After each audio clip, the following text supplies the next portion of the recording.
fully detailed report, the Gisèle Pelicot case and the fight against systemic sexual violence in France. This is the Rethink report. Let's break it down. A landmark trial in France has exposed the horrifying extent of systemic sexual violence after Gisèle Pelicot and 50 other men were convicted for drugging and raping his wife, Gisèle Pelicot, over the course of a decade. Gisèle Pelicot, now in her 60s, made the historic decision to waive her right to anonymity, testifying publicly against the massive network of abusers who subjected her to over 300 documented assaults. The case has sparked national outrage, raising urgent questions about how France handles sexual violence, legal protections for victims, and the culture of silence around abuse. This trial is not just about one woman's suffering.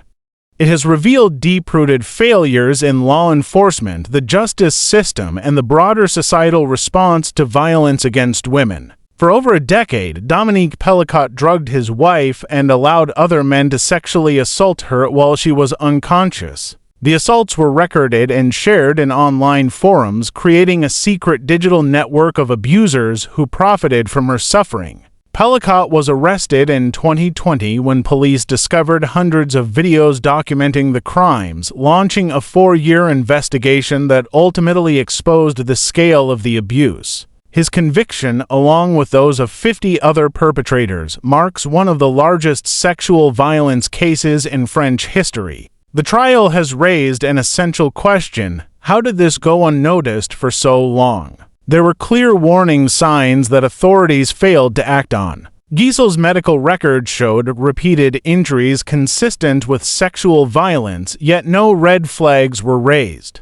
Her complaints were ignored, dismissed, or downplayed, reflecting a justice system that has historically failed to protect victims of abuse. Meanwhile, the digital evidence of her assault was hidden in plain sight on underground internet forums. Law enforcement agencies failed to track and shut down these spaces where criminals openly shared illegal content. Critics argue that France's cybercrime laws have not kept up with the reality of digital sexual violence, allowing this underground network to thrive. Beyond law enforcement failures, this case has also highlighted a broader culture of silence and inaction. Survivors of sexual violence in France often face skepticism, victim blaming, or legal barriers that prevent them from pursuing justice. Many fear speaking out due to the stigma and potential retaliation.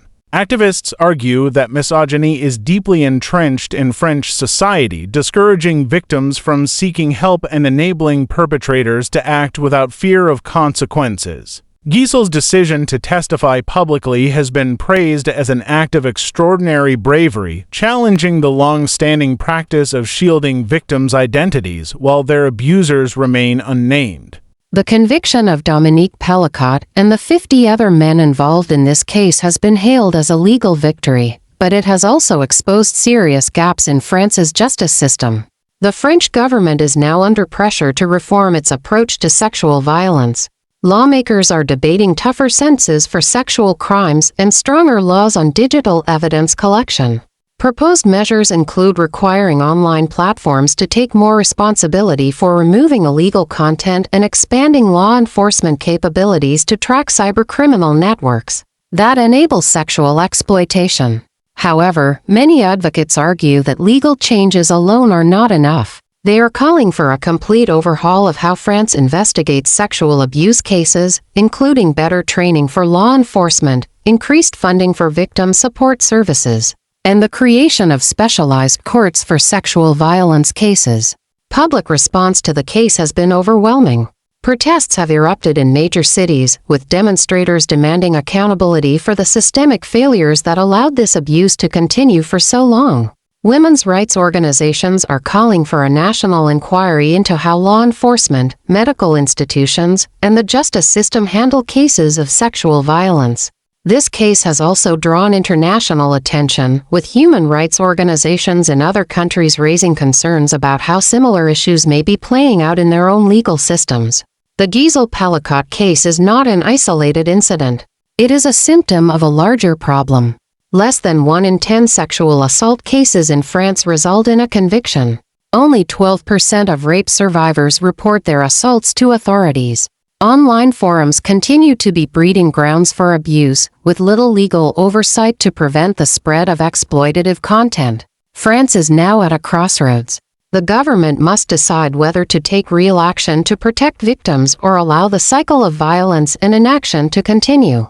With the world watching, the question remains, will this case lead to lasting change, or will it be another moment of outrage that fades without real reform? Follow Rethink Report for the full story.